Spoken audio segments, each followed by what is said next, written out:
Hello, lover. This is Ghost Hunter Dagmar, and I'd love to suck your... Oh, hi there. Welcome to IMPERIUS REX. I was just showing some lucky viewer what 5 feet and 4 inches of natural blind heat can do to a man, and I do mean 4 inches. And I'm Troy to the Max Extreme. Today we're going over Howard Chaykin's Black Kiss. Oh my lord. It's all cum. To this. Yes.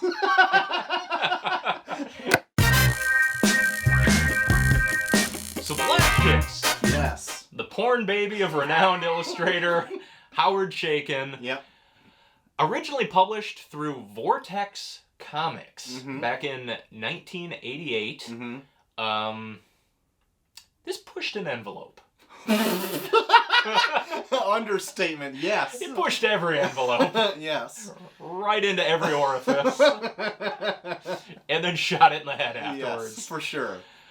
Unlike anything in the medium at that time, and I would argue since, maybe? Maybe.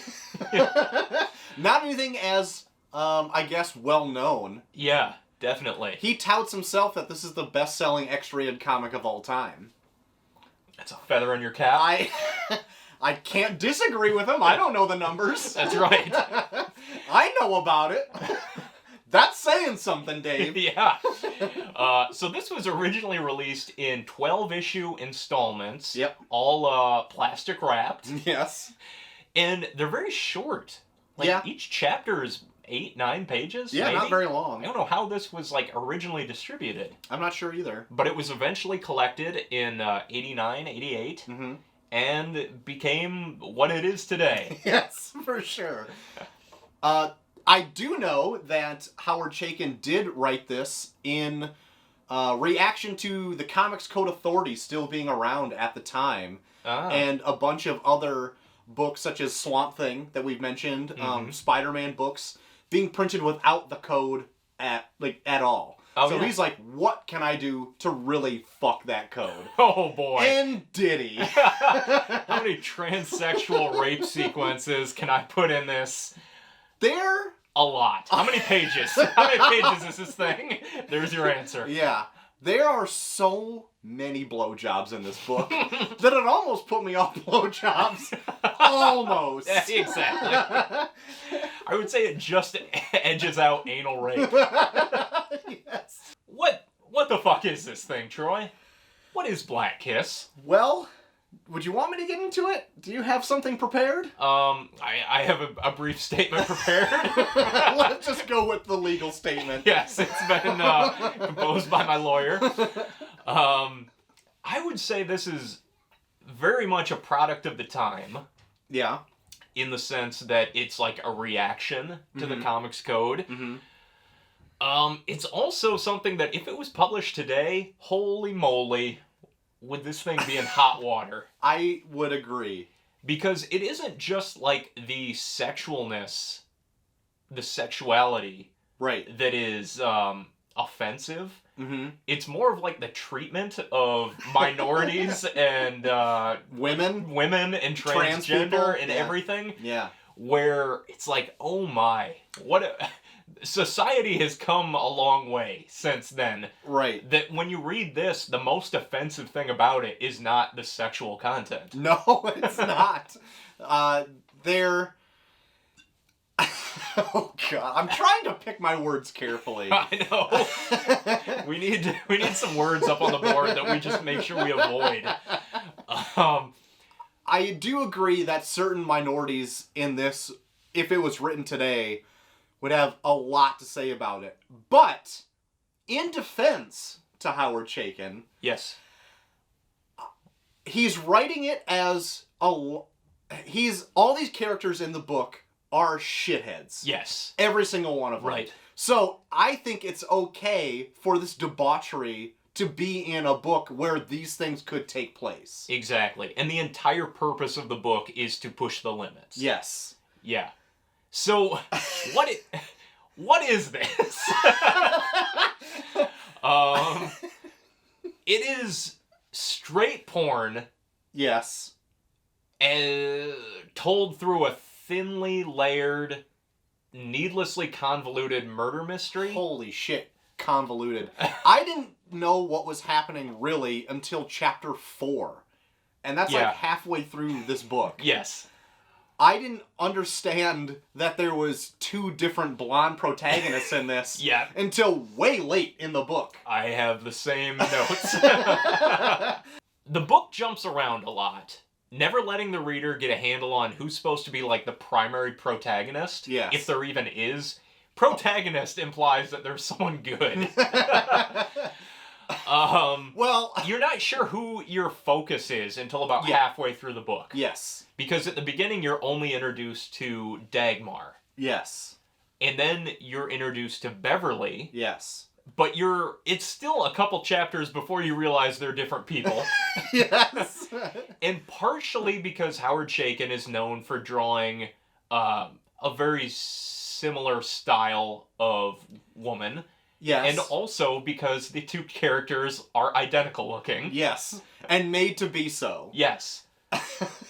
And all of that is just confusing to the reader without any background. Right. Especially, where you're like, who is this? Yes, especially since it is in the black and white tone you see before you. So you don't have any color or any other like hues of shading to really escort you through the book. Yes.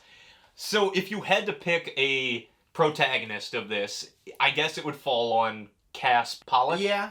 Yeah.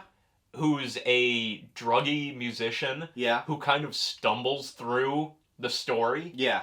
And is eventually kind of like blackmailed into helping these 2 women who are also being blackmailed by a weird cult church. Yes.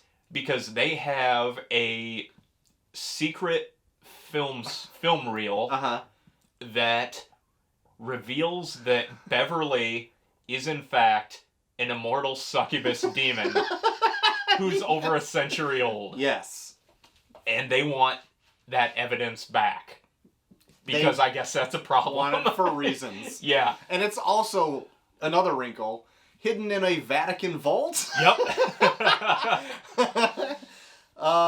That, I feel, was even added later on. They bring up this movie early, but then it's like kind of disregarded and like a ton of other characters come in and it's like, oh, remember about this film reel that we also need to get? And then they have it and it's gone like immediately. Yes. It's like, okay, all right. Yeah.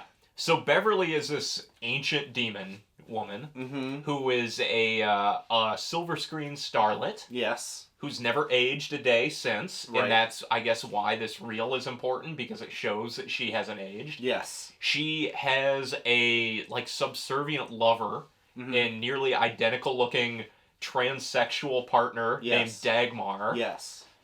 Who is kind of like her errand boy, for lack of better terms. Yeah. And all the while, they are also being chased by, like, these 3 corrupt policemen? Are they police, though? Or, like, mafia crime I couldn't tell if they were policemen or some sort of lawmen or just, like, renegades. They were terrible. They were awful Whatever people. they are. They were the worst of the worst people. Yes. So, the movie reel is meant to reveal something, but even while the movie reel is playing at one point, when they're at some satanic orgy? Yeah. Why not?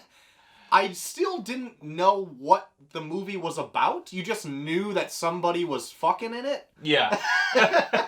And I'm like, okay. Is that the one where we learn how Beverly was turned into a vampire? Because she was transformed by this other, like, Hollywood leading man?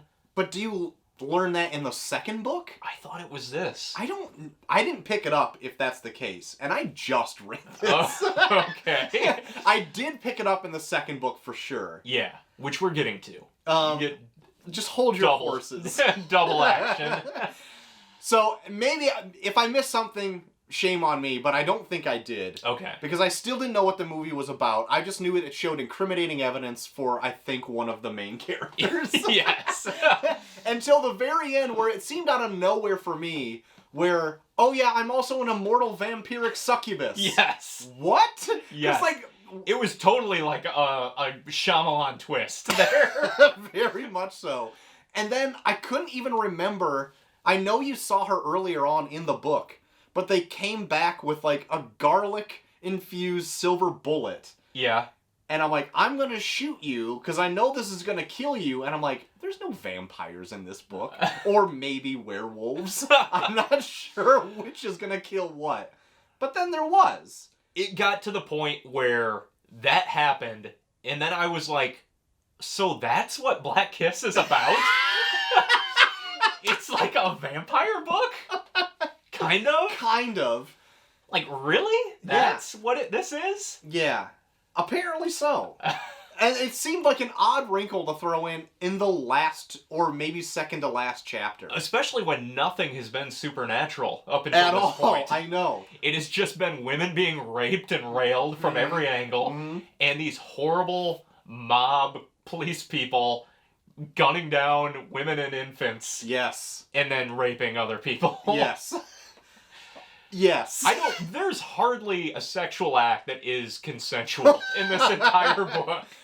No, I don't think there is one in this that is consensual. Even when it's like Dagmar throwing herself onto a very hard penis. Oh my mouth god. First. She fucking loves dick. She loves it. Even one of the first panels in the book says that a doctor prescribes her a cup of cum a day. And I'm like, Jesus Christ. And like, I was like, what the fuck is this book, Dave? And why do you own it? I actually own 2 copies. I'll take the other But one. it was an accident. One of them is signed by Chaykin through just a weird course of events. So that's it volume in a one. That's it in a nutshell. Yeah. And it ends with both Beverly and Dagmar being killed. Yes. And I guess like turning into dust. I don't even remember. They're vampire. One of them's a vampire. One of them. Dagmar isn't. Beverly's a vampire. Beverly is, and she. Yeah, she gets, I don't know, killed and like disintegrates or something. I can't remember. Only to come back in volume 2 in some weird ritual. Yeah. Where her ashes. Let's not. All right. Let's not just All right. Blow her jump load. to the climax. All right. here. All right. A little foreplay first. Yes. Got it. All right. Got it. Let me switch this up. So tickle my senses. Yes, as you teased here, nearly 25 years after the original, Chaykin went back to the transsexual well Yes. for Black Kiss 2. Yes. Published in 2012 Yeah. by Image Comics. Mm-hmm. So this gives us a prequel/sequel of sorts. Yeah. A complete backstory Of Beverly. of Beverly. Yeah. And all the Dagmars along the way. Boy, does it. So it kicks off on the Titanic. Mm-hmm. As only a story of this magnitude can kick off. Yeah. Where a gentleman is raped by a succubus demon. Yes. And she drowns. Yes. He escapes. And then he transfers his seed, I guess, to Beverly. Yeah. And from there on, magic happens. There. Well put. Yeah, but for a while, so this guy was a leading man in Hollywood afterwards, and touted that he had the world's biggest cock, or whatever it was, and he was about to show everybody in Hollywood, and I think he pretty much did. Oh, yeah. One being Beverly, but didn't start off as Beverly, right? Right, it was, she was like a farm girl. Yeah. I can't remember she changes her name like 5 times in this title, and I can't remember all what it was. But she goes from this to this to this to this, and eventually being Beverly in 1980, whatever, 5. Yeah. And where she meets her end by the silver garlic bullet. Yes. Someone probably threw a steak in there, too. Throughout In that sunlight. timeline, there has been a Dagmar almost every era Yes. taking the eventual place of the previous one. She's like the Renfield Yeah. to Dracula. Yeah, yes. The transsexual Renfield. Yes. And it was... I want to say that the second volume was less confusing. Yeah, even though it spanned over, like a century almost. Yes, it spanned about a century, because it goes all the way up to, like, 2012, I think. Yeah. Yeah. It goes, I think it goes to the present. Yeah. I liked the second one, and like is a strong word. I thought the second one was more interesting. It was more because interesting. it wasn't presented as like a mystery noir crime story. Right. And then revealed to be this crazy spookablast vampire thing. You knew right off the bat. Where it opens like during the Great Depression. Right. And a succubus monster emerges from a movie theater with tentacle penises that rape everyone in the crowd. Yes. And then everyone walks out and never talks about it again. And you don't know what the fuck you're reading or why this has any bearing on the rest of the story, because it doesn't. No. You're right. And then it goes into the actual story. Yes. But I do feel Volume 2 is more competently written. Yeah. It's easier to follow. And being that you've already read Volume 1, maybe... You know what you're in for. Yes. And so you can... And it's easy and fun to fill in the details from there, from where... Very much. Yeah, left off in Volume 1. Yeah. If anything, I think, like, the biggest intrigue of Black Kiss is the backstory leading up to what the initial story was. Yes. So, yeah, we get, like, over 60 years of what she's been up to. Mm-hmm. And how she's gone through all these different Dagmars. Yes. Which is, like, that's, like, what you're looking forward to. You're just like, oh, man. Because when she gets the first one, you're like, well, how is that Dagmar still young? Right. And then she dies. Right. And you're like, wait, what? And then they get another one. And you're like, oh, that's how this is going to go. Right. It's the tale of many Dagmars. Which, in prep for this episode, I'm like, don't call him Dagwood. There's no room for big sub sandwiches in this at all. If anyone could take one. It definitely would be Dagmar. Or Dagwood. Yes. Jesus Christ. Oh, but, so, all in all, I don't know, Dave. I don't know. I don't know either. What is Chaykin's obsession with transsexuals? I can't answer that. I have no idea. Because, like, at first, it's not even like a twist to the first one. Like, it's presented pretty early in. Yeah. And you're like, okay, like, progressive, I guess. Yeah. Even though all she does is just want dick all the time. Yes. Like, it's not really a very empowering persona. Right. But then, there's more and more, and you realize, like, that's like 90% of what this book is. Maybe it was just because when this was initially written, it was like an edgy thing. Yeah. But now it's like, I would say commonplace. Yeah. And so now it almost becomes like offensive. Yeah. Yeah. But yes, it does. But in the context of the story, everyone's a shithead. Yeah. And so, yes, it's offensive, but it's shitheads being shitheads. And so, like, it's hard to say, really. So, as we're jumping more into Chaykin stuff... Yeah.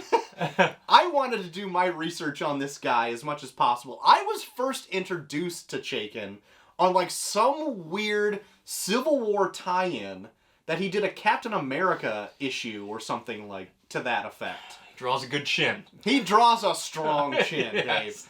Dave. And I wasn't initially thrilled with him, and I'm like, who did this art? Yeah. And I would say, for any stuff that he does for the big two, I don't think he really puts his heart and soul into it. Because I like the art in Black Kiss. I do too. I don't think he has any interest in superhero books. At all. In fact, I was listening to a podcast with him just to, like, hear his voice and get, like, a tenor of what he's about. Uh-huh. he's a man who's very cocksure about his opinions. Yeah. And doesn't give a shit about yours. Uh-huh. And so that's why books like this exist. And he wants to do something that's not out there. Because he's fucking sick and tired of the tights and capes. Yeah. I'm fine with that. Me too. But I'm what like, a weird what a weird thing. niche audience Yes. to go for, I guess. Uh-huh. It seems like he should be attending different conventions. And some conventions don't invite him.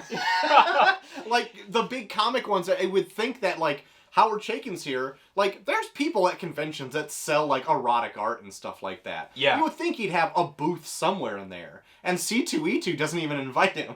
Yeah. I feel like this is a step beyond erotic art, though. I mean, I feel like he went into the wrong crowd here, where he would be better suited to maybe a more, like, underground maybe group. Maybe. But because it's obviously, like, that's what he's interested in doing. Right. And that's fine. He's burned a lot of bridges. Yeah. in the comic community with people and probably companies as well. Mm-hmm. But he did make a name for himself doing, like, superhero stuff. He came up with, like, I think, like, Gil Kane and, like, a lot... American Flag? Yeah, he did American Flag for a while. Yeah. And he's done other things as well for, like, DC and Marvel. And he is a name that came up with, like, Wally Wood and all these people. He's like a comic book artist's artist. Yes. Where... yes. I don't know how many, like, readers love him, but the professionals love and respect him. Yeah. For whatever reason, you know? It's, like, it's very... He's very adept at what he does. Yeah. And he but knows it's what not he's for doing. everybody. Oh, you know, it's a very... I don't even mean content. I mean, like, the style itself is, it's kind of like a bygone era. Yeah. You know, where sure. you see it today and you're like, I don't know if that fits with the rest of what's out in the mainstream. Right. And I can appreciate it for that because he hasn't changed up his style. There is some differences from Black Kiss to Black Kiss 2. Yeah. You can totally tell that, like, more digital media was used. Yeah. But he hasn't gravitated much from his original style. Right. And I respect that. And I respect that he wants to do his own thing, no matter how bizarre it is. Right. Like, yeah, man, go for it. Right. But I guess I'm still puzzled by how well regarded he is in the community. Yeah. I have no idea. I know the one podcast I listened to was The Word Balloon with John Suntress, and he interviews a ton of creators all the time, and a lot of creators love him because he's been around for years just interviewing him and stuff. Yeah. And so he's very open with this guy. Uh-huh. And he talks about, like, his favorite TV shows, his political leanings, all this kind of stuff. And he's a very liberal person because he's, like, a very big believer in, like, everyone should have equal rights and all this kind of stuff. But then, like, the aggressiveness of his works, it's such a dichotomy between all that stuff. I'm like, where do you fall? Especially with that new series he just did for Image. Yeah. Divided States of Hysteria. That's what he was talking about in that. Which got so much backlash by some of his covers. By just listening to the show, I think he has an outlook that the world is aggressive, and there are racists, and there are bigots and all that shit out there still. But, like, I don't... He was defending his work, saying, like, most of the people that even reviewed the book didn't even read it. Yeah. So they're going at face value what they think the book is about, and they didn't even give it the time of day to really see what it was trying to say. And I don't know, because I haven't read it. I definitely thought about reading it after this. Now now I need to see what else he's got up his sleeve here. I know, but he's now, after reading this and, like, diving into his life a little bit, a creator that I kind of want to follow a little bit more. Yeah, he's got, like, this Grant Morrison mystique of, like... I know. This guy is into some shit. Yeah. You know, like, I just want to see what he comes out with. I know. What he reveals. And I might not even be a huge fan of everything of it, but I'm like... I'm glad, I guess, it exists. Yeah. Because it's, like, the First Amendment. Like, why? You can say whatever you want. Like, a lot of people... in the show that I was listening to, which I'm harkening back to a lot, and I apologize. Yeah. But he even makes reference to that. It's like, yeah, the First Amendment lets you say everything else, but, and then as soon as he says that, then it's like, well, then you don't believe it whatsoever. Yeah. So, like... But he's not, I say but. Yeah. But he's not attacking anybody. He's not using it as, like, ammunition. Right. He's not, like, part of a group that is singling out something. Right. He's just presenting things with a very aggressive, violent, yes. graphic nature. Yes. He's not saying, like, trans people are garbage. Right. Or, like, minorities are awful. Right. It's just, like, here's some shit that happens. Yes. And, like, you know, take from that what you will. Yeah. Which it's fine. It's definitely not for everybody, and that's an understatement of the year. Yeah. But it's definitely for, like, a niche of people that need something like this, I guess. And it's not me all the time, I can tell you that. No, but I still, like, I'm curious about it. Me too. You know? Me too. It's made me very curious, Dave. Oh. Well. So what do you think Beverly's reasoning for always getting a Dagmar in her employ is? I have no idea. Comfort, maybe? So I examined this a little bit deeper, because the way that this book ends is Beverly is reborn after she's killed in the first book. Mm-hmm. Do you think she needs a transsexual to be reborn, like a hermaphrodite, to have both sexes as the vessel to reincarnate herself? Well, I don't know. Because, like, Dagmar chugs her ashes yes. and then explodes in Beverly.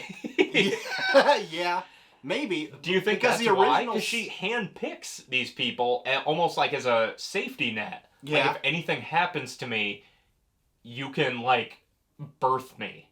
Maybe. Because the original succubus was, like, had all parts. Yeah. In the original Titanic It thing. did, yeah. Yeah. So, like, I don't know. Maybe it's something along those lines. But even then, it's, like, a weird twist of fate that these people keep cropping up in life. I know. Especially way back when. Like, in Nazi Germany and all these things. Right. It's like, how did she pick out these people? Don't know. Knows the right clubs, I guess. Oh my God! When the Nazis torture that particular Dagmar of the era, that is probably one of the worst parts of this book. Yeah. I think they put like a pin of glass in his dick and then crunch it. Yeah. Oh my Lord. Yeah. It is it's painful. Yes. When I saw the crack, I was just like, I need to lay down. Go get some ice. Yeah. And then this book kind of comes full circle where she's reborn in the present, and her rebirth is witnessed by Cass Pollock from the first one. Yes. He ends up kind of getting wrapped up and entwined in this again. Yep. And she kind of like blackmails him into being under her wing. Right. And saying, like, I'm just gonna fuck you until you're old and then I'm gonna kill you. Yeah. And that's it. Like, that's the end. Right. So, like, good for him. What a way to go. I don't know. They make reference to saying, like, isn't it exciting that we could kill each other almost at any point in time and we just don't? Don't you like living in that excitement? It's like, maybe. No. I don't know. I can think of something better. Not that. But yeah, that's how it wraps up. Yeah. And that is where we're left off with Black Kiss. Mm-hmm. That's the end. But it's not, because there's still one more wrinkle in the Black Kissiverse. Okay. A 40-page one-shot, XXXmas in July, that came out in 2014. And that's 2 years after Black Kiss 2 published. Another Image Comics release. And this one is basically just a prequel showing Beverly tracking down and getting vengeance on her uncle and his cohorts that would rape her on a regular basis before she became a succubus. Okay. And it's shorter than the other ones. but it's still like in the chapter format, and it almost reads like kind of a Kill Bill type of thing, where just like chapter by chapter, she's knocking another person off the list over the years. That's kind of cool. And I would say it might be my favorite of the 3 that we've read. Damn it! That's what I didn't read. Yeah. All right. Check it out. It's pretty cheap. You know, it's a short read. And yeah, it's very straightforward.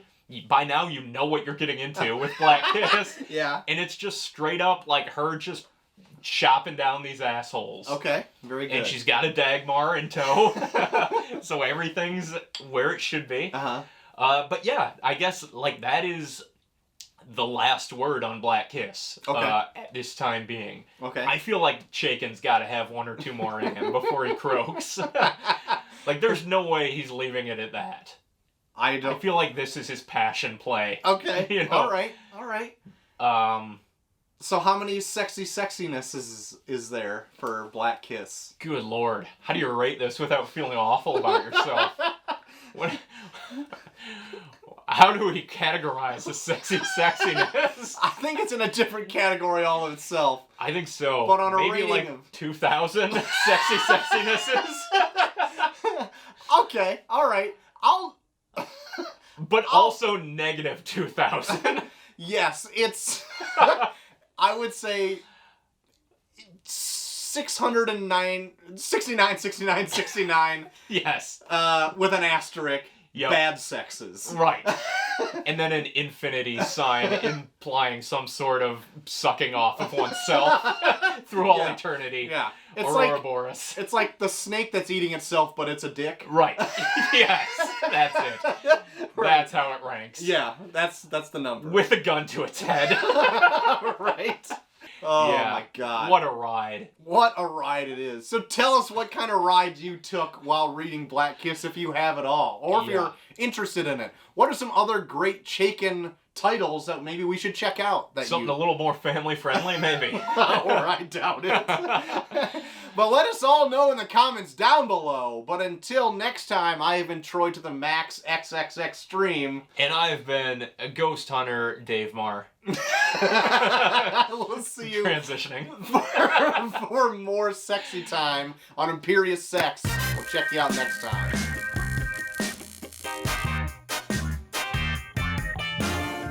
I was just showing some lucky viewer what 5 feet and 4 inches of natural blonde heat can do to a man, and I do mean 4 inches. Troy? Yes? Did I catch you in the middle of something?